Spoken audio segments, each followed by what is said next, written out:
விமென்க்கு testosterone ஜாஸ்தியாக இருந்ததுன்னா ஃபுட்டில் எப்படியெல்லாம் அதை நேச்சுரலாக கண்ட்ரோல் பண்ணலாங்கிறத பற்றி நம்ம பார்க்கலாம். ஃபர்ஸ்ட் என்ன கொடுப்போம் அப்படின்னாக்கா டை இண்டாலி மீத்தேன் அப்படிங்கிற காம்பவுண்ட் எந்த ஃபுட்டில் அதிகமாக இருக்கோ இதை தினம் இன்க்ளூட் பண்ண சொல்லுவோம். இது எதில் அதிகமாக இருக்குன்னு பார்த்தீங்கன்னா காலிஃப்ளவர், கோஸ், ப்ரோக்கோலி, அப்புறம் ப்ருசல் ஸ்ப்ரவுட்ஸ்னு சொல்லக்கூடிய இந்த வெஜிடபிள் அதிகமாக இருக்குது. ஸோ ஒரு நாளைக்கு இந்த வெஜிடபிள் வெரைட்டிஸில் ஏதாச்சும் ஒன்று ஒரு கப் அளவாவது கண்டிப்பாக இன்க்ளூட் பண்ணணும்.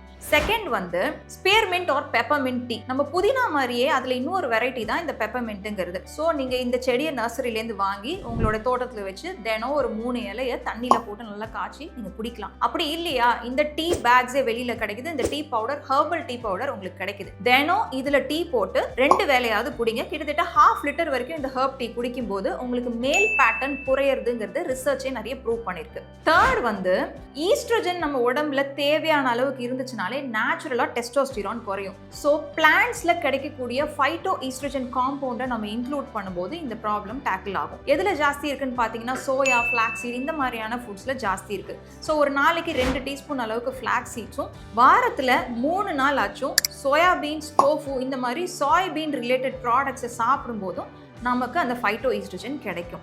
இதை தவிர நம்ம செய்ய வேண்டியது ரொம்ப முக்கியமான ஒரு விஷயம் என்னன்னு பார்த்தீங்கன்னா ஸ்மோக்கிங் அண்ட் ஆல்கஹாலை கம்ப்ளீட்டாக கட் டவுன் பண்ணணும், ஸ்டாப் பண்ணணும்.